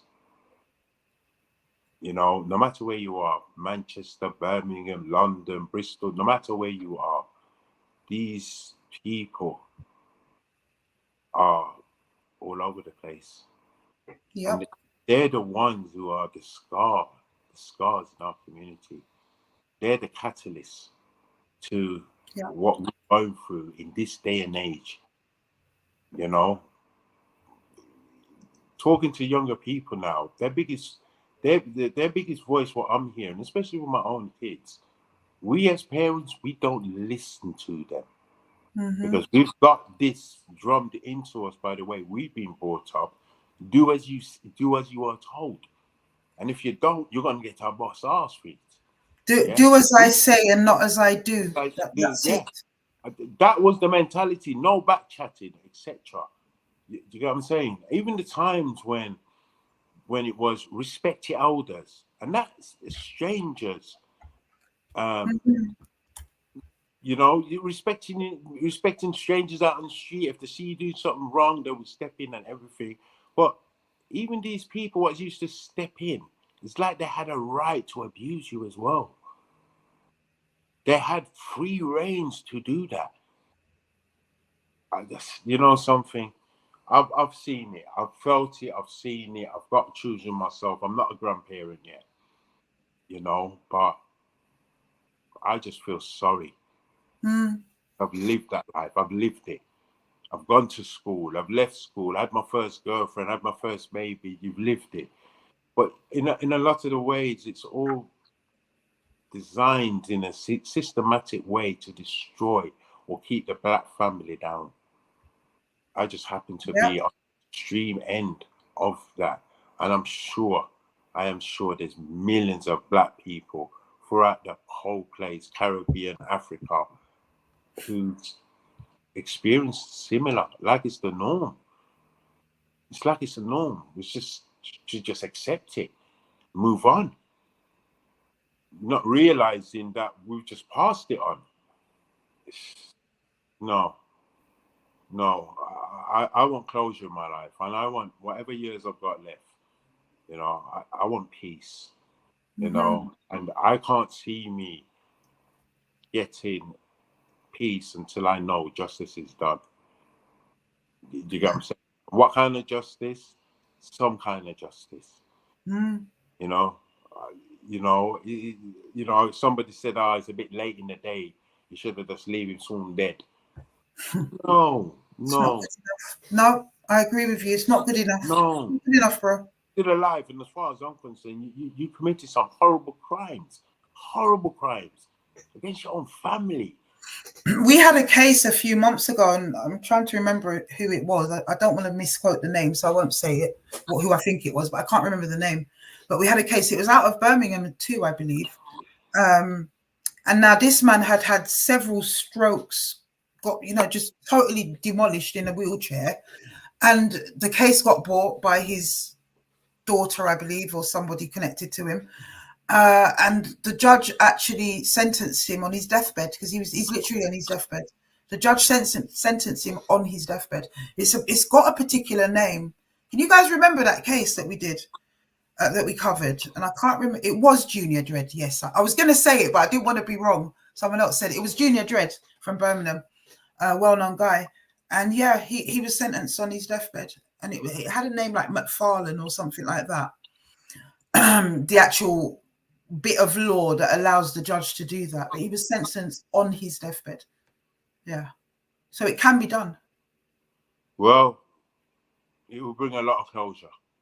Yeah, it will bring a lot of closure. I think it would lift a lot when you know when you could have done something and you didn't, rather than now you can't do anything because it's too late now. It's gone. Yeah. I don't want that. And that's a trauma in itself, actually. You know, that's something else that you've got to live through if it's unresolved. You know, it's a crime what you've done. Not because it's England, it's a crime from a human point of view. It's abuse, it's torture from human point of view. You know, my brother, I have never heard that level of depravity on a man's own children, or any child really. Well, I have on other things at work cases and whatever, but within our community, I've never heard about that level of depravity. Only once, actually, thinking about it, and that was a social services case that I dealt with in Hackney. Very similar, you know. But that man actually ended up getting his daughter pregnant at the time, and his grandchild had grown up in the same house thinking that she was a sibling, but it was actually his child. And we got the grandchild, and there was big red writing on her file, never ever to disclose who her father was, because it was actually her granddad. But very similar man, very brutal to the wife and everybody else. Only once have I heard of this, my brother. It's even in our parents' time, where they like to get switches and belts and do what they were doing to us. I know that that would have been a talking point for our parents. My parents definitely would have been saying, the man wicked. as much as they were beating us, they would have seen what you guys were going through as absolute extreme, Yes. even by their standards, you know? Yes. Yeah. It was. And I sometimes look back and I have to thank that he actually didn't kill any of us. Totally. Actually died. He has made so many attempts on my life. You know, some of the beatings, I described one when I was so young about him slamming me down on the floor where he paralyzed me, even though it wasn't permanent, but I was paralyzed from the waist down. He could have You know, broken your back. things like that. Throwing me against the wall like he's a wrestler. You know, literally grabbing you, throwing you against the wall, slamming on the ground. I remember one time, that's what he did to me. And he put me in a coma. And that was because he left a note for my sister to go to the shop to buy a bag of flour. Yeah. And I decided to come from school. I decided to go with her. And then when I got home, it's like he was just waiting there, wrestled me like I'm some big man, slammed me down to the ground. We must have had some marbles on the floor. And my head hit one of the marbles, and that was me. You know, in a coma. Jesus. You know, and Did when I you go to woke up, hospital, brother? yeah, I was in hospital. I was in hospital. And you know, when I woke up from my unconscious state, and the doctor, who did I see was there with chocolate to give me, telling me not to say anything, telling me to say that I fell over and that. And I'm terrified, you know what I mean? I'm terrified, but it's like I did what he said and got released back into that situation. And I don't know, I lost my mind. The pain, you know, seeing brutality and then it's your turn to get brutalized. Yeah. Nah. You know, I ran. I had no choice. I would not be here today if I didn't run. But with my siblings, same thing with them. They had to get out of that situation. They had to. They You did. guys were all survivors, every one of you, you know? Yes, we survived brutal behavior from the extremists, and we're still alive. And that was on a daily basis without breaks, unless he was out of the This is house. it was, to me, it was. I'm not going to sit down and say, oh, every 2 days or every week, or this is just one whole day, just cramped into one day, because every single day was more or less the same. The fear, the pain. Do you get what I'm saying? There's no love there. The craving for our mom, and she's sick. The craving to be rescued. Do you get what I'm saying? Never coming. So take the initiative and, you know, do it with our own feet. Yeah. You know, as children. And the very people supposed to protect you didn't. They didn't know where to turn. And as a family, I think we actually slipped through the net. Definitely. You cannot be that brutal and make the perpetrator get away with it. It's like they're protecting him. The demons are protecting him. How can you get away with something like that? ACDT is on. Do you want to unmute, please? ACDT, you're Hi, live. good evening. Good evening, everybody. Good evening, sis. I just want to say this is so see, now I'm feeling emotional. It is so deep hearing the brother like explain what he's gone through, because I went through child abuse, but I never realized it, kind of thing. Mm-hmm. And just hearing him recount, and like especially the violence from an older man towards a child. Like, I was physically abused by my uncle. Mm-hmm. But I didn't tell anybody, but my grandma knew, and it was just very, very confusing growing up. And now that she's passed away, and like you get older and you think about all these things and how it affects you and how it turns on you, especially when you was talking about the rage and anger, I really felt that. because I felt that for so many years, especially when my grandma got Alzheimer's and was like going through all of that for like 11 years. The anger that boils in you because you're like, why did this happen to me? Sure. Why does that happen? What did I do to deserve it? And then when you have adults around who know what's going on, and sometimes like my aunt, for instance, like one day came up to me after I'd been punched and kicked in the stomach. She kind of told me like, you should just know when to pick your own battles. Like adults that know what's going on and they just let it happen. But What's your then what's your background, sis? Are what you from? ethnic background? Yeah, yeah. Oh, Bajan and Jamaican. So the same Caribbean background, whether it's African or Caribbean, we experience the same things, don't we? How old are you, if you don't mind me asking? I'm in my mid-20s. Right. The cycle continues. Yes, my sister. Yeah, I've had like years to be angry, and then towards the end of my grandma's life, I forgave her because it's hard. It's really, really hard to really sit down and like think about abuse and what you've gone through your childhood. It's very confusing. It's so confusing. And I just want to say to the brother, like, you're really, really brave. It's making me want to cry a bit actually, because it's released so much feelings. The things that he's saying is like, I remember feeling like this, but I had to suppress it because there's just so much going on in life. And now it's like bringing these things back up to surface. But that's just all I want to say. It's really helping. Yeah, thank you, my sister. Do you want to respond to her, P? Just hearing her say how emotional she is. She's sharing my pain. I feel it for you now. I do feel it for you. I know what you're going through. Once you're describing, even though you're going off what I'm saying, but when you're describing, I understand. I get you. I get you. And to me, I mean, it's about healing, isn't it?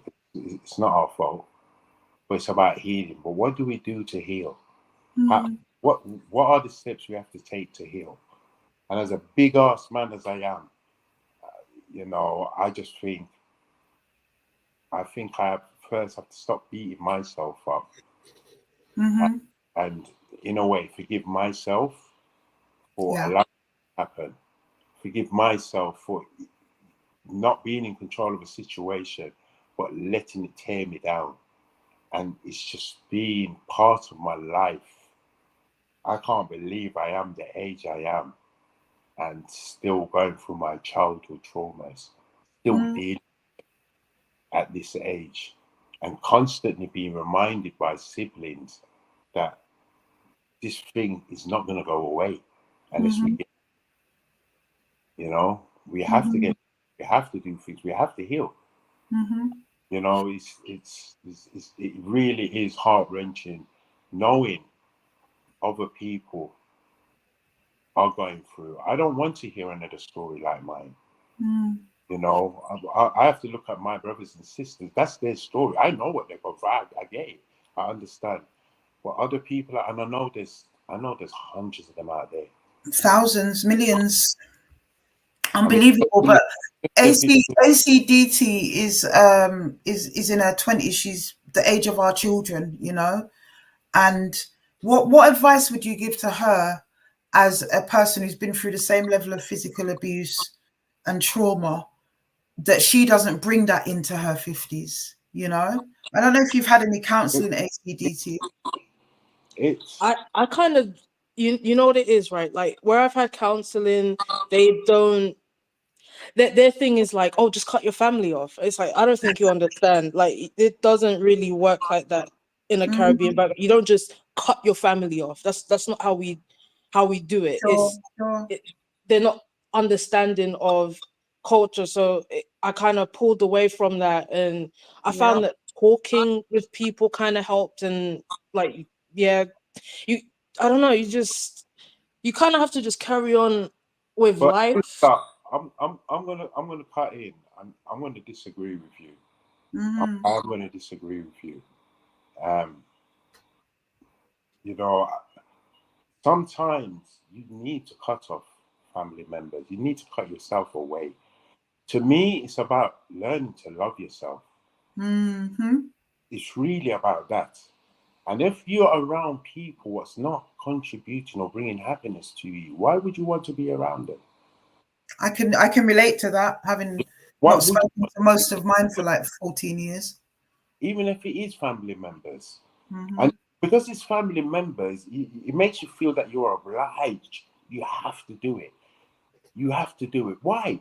If they're not bringing no love and joy into your life, why? Why bother with your time and your energy and your feeling?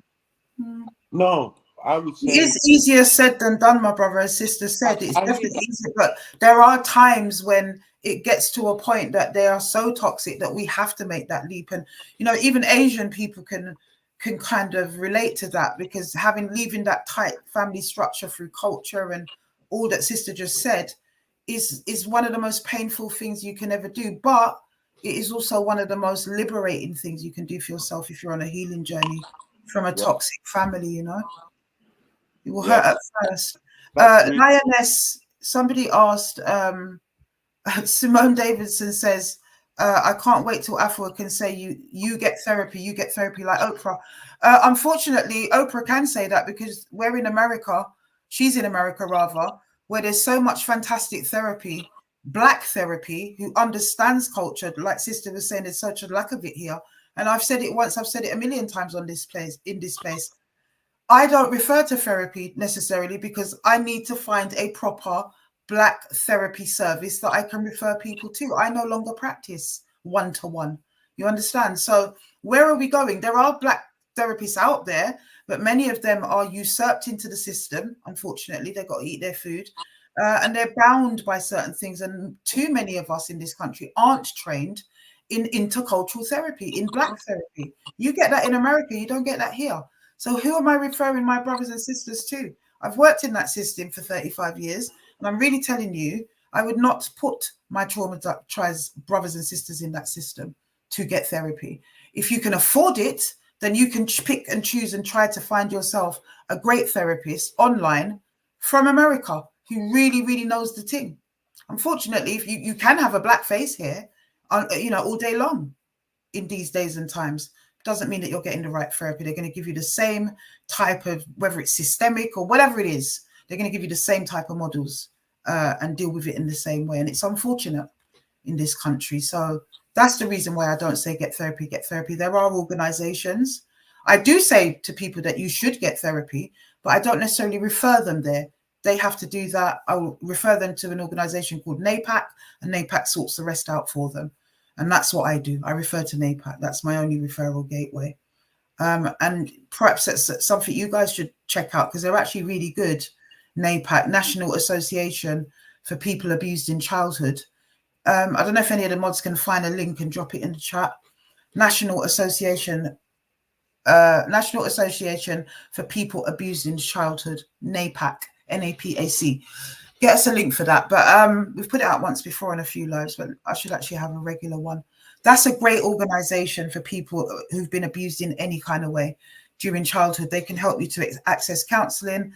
They can signpost you to the right legal teams to try to get your case to court. They will hold your hand through the process. They're brilliant. And I'm definitely going to share those links with you, P. If you are, there we go. Sean, wicked. On point, my sister. Thank you. There it is in the chat. Copy and paste it if anybody else needs it. And my sister, ACDT. I don't know if you've heard of that organization, sis. I have. I remember you mentioned before. Okay, wicked. So there they are. But yeah, brother's right, but you've got to do things at your pace according to your dynamic and your family dynamic. Do you know what I mean? Only you know. And at the end of the day, if it is a question of having to cut people off, and you know that that's difficult, but it's good for you, then you know at some point I pray that you will get to the point where you can do that for yourself. It's difficult, it's lonely, it's scary, but ultimately it will leave you in a better state of mind and more healthy psychologically, emotionally, spiritually, sis. Thank you. Yeah, I end up going in cycles. I realize I go in cycles. Now I acknowledge it. Yeah. It's like now I have to learn how to try not to go through we're you know, a family, quote unquote, and then something happens and then we split and then we're apart and then we somehow come back together. It's too much. It's always a cycle before you get to the point where you might take the leap and say, do you know what, enough. And you won't be popular for it. They might even come for you, you know, in your liberation. I'm sure Paul can, so I'm sure P can attest to that. I'm sure he can, you know. But my sister, thank you very much. We're going to wrap up now. Thank you so much for your words. I've got a frog in my throat. Sister's jumped off. Yeah, P. My brother, I have no words, you know, for what you've endured. The most horrendous abuse, and leaving, you know, being forced to go back by the authorities, having to run away and sleep in dirty carpets until your auntie rescued you. Just a life of absolute pain for a child, and then to come out of it and emerge and still be able to stand up here in your 50s and speak your truth, my brother. You are a king amongst kings, honestly. A survivor of the highest order, my brother. A thriver of the highest order. Excuse me. Thank you. I got a frog in my throat, guys. I hope people who are listening do sort of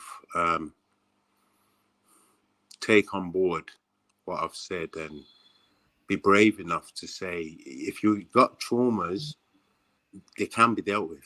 You have to just face them. Mm-hmm. You have to face them. But most of all is the causes of it. How, especially if it's an extreme, if it's from sick, evil people, you know, they need to be brought down. Justice needs to be done. It absolutely has to be. And, you know, look, we're going to work hard on this one. We really, really are. I think you guys have got a great case. You've got enough there that I feel that they're not going to be able to ignore you if we go through the right channels and press in the right quarters, you know? Yeah. Well, I'm definitely going to be working with you behind the scenes for that, P. Definitely. And I will give you a call after this live and we'll chop it up as well. Definitely got to happen. The healing of your siblings, though, I think, between you guys, your sibling group, yourself with them with you, I would say is the biggest priority for you at this moment. Once you guys are able to do that, the rest will happen. I know time is short because he's knocking on, but it doesn't take long, you know, with the right mindset, the right intervention, maybe even the right mediation. But we'll talk about that.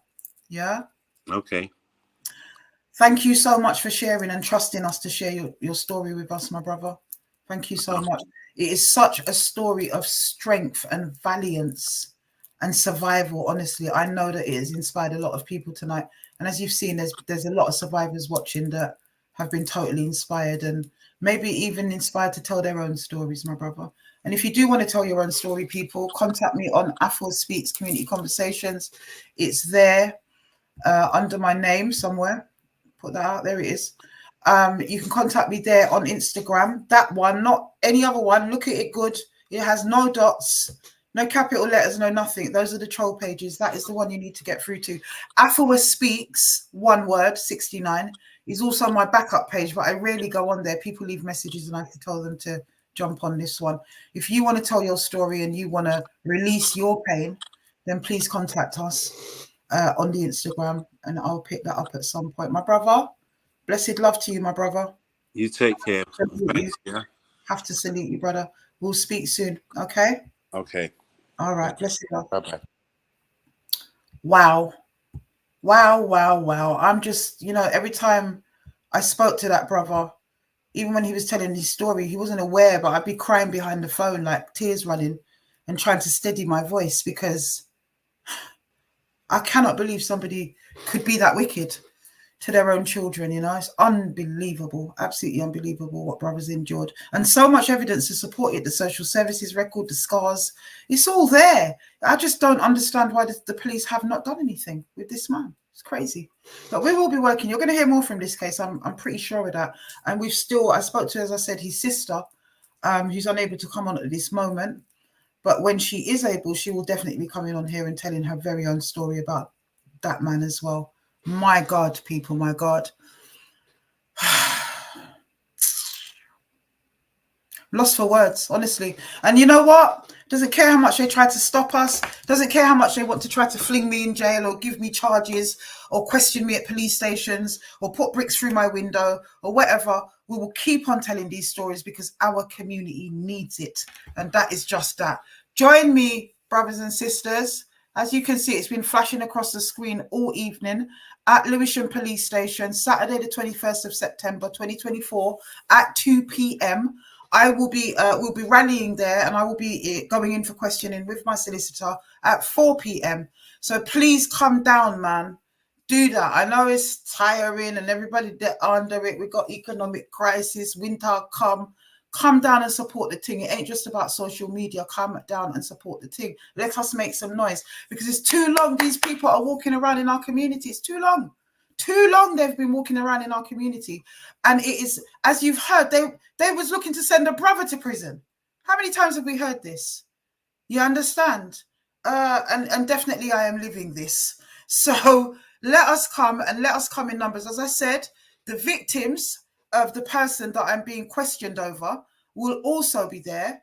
And they will be giving in their statements as to what, you know, how they have been victimized, because they are definitely victims of that individual. And it's too much now that you will let those people go and seek to penalize those who try to either defend themselves or raise awareness about these people, my brothers and sisters. So I shall see you guys on Saturday the 21st. We'll be back on live Friday, you know, to whip up some more support about that. And you know, really, this is, I guess, it's happened organically and in earnest, but it's really a precursor for the His Time Is Up March 2024, which you guys also need to remember and try to make it to. It's on a Friday. We've decided, I counted up as much of the ones and the twos from last week, and we've decided we're going to leave it for the Friday. It will not be as great as having it on a Saturday, which we normally have it on, second Saturday in October, but it's a Friday. And you know what? I just feel like the spirit has moved it to be on that Friday for one reason or another. And it will be on the Friday, and who's supposed to be there will definitely be there, you know? And I feel that's what it is. It is what it is. We've got next year to have it on a Saturday, but where is it? There it is. Stand with us on the 18th of the 10th, 2024. For those of you that didn't listen to last week's live, that came about because baby Afua, I asked her what the date was, the 18th, what Saturday that was, and she said it was the 18th when it was actually the Friday. I didn't check. I trust her. She's usually really good at these things. The mistake was made. We printed the flyers, gave some out, and then realized when Big James from security pointed it out. But by then it's too late. We were going to try and change it. And you know what? The spirit moved. Let us have it on the Friday because baby Afua said so. So let's have it on the Friday. Get your annual leave, girls. Get your annual leave, my brothers. If you are working, get your annual leave. It's one day, Friday, the 18th of October, 2024, Windrush Square, when we occupy the square. Second, for the His Time Is Up March, and we're going to lock down those streets because it all started there, really, didn't it? We all know that. And since then, we've had so many stories. And they continue to try to suppress the fight and stop the fight. So let Saturday the 21st of September at 2 p.m. Lewisham Police Station be the precursor, the warm-up for that, and whatever else they throw at me. Because I said last year, we are taking it to the streets this year. Screw social media sometimes. It gets on my nerves. And there's so many keyboard warriors. It actually does my head in. It's not my ilk. My ilk is to put boots on the ground. And we're going to be doing a lot more of that because we did, you know, these things need to be taken to task at the highest level. And we've been battling with that. Contact with MPs, lobbying this social services, trying to get people on board, and they're not listening. So we're going to have to start to push this in a new direction, you know. And I'm sure that's when I'm going to be harassed even further by the powers that be. But blessed love, my brothers and sisters. Hopefully I will see you guys next week, Friday, and at the police station, Lewisham, next week, Saturday. Blessed love, His Time Is Up, family. And thank you guys for giving brother such a warm welcome. As I say, it's not often a brother speaks out. It takes a lot more for a brother to speak out than a sister, trust me.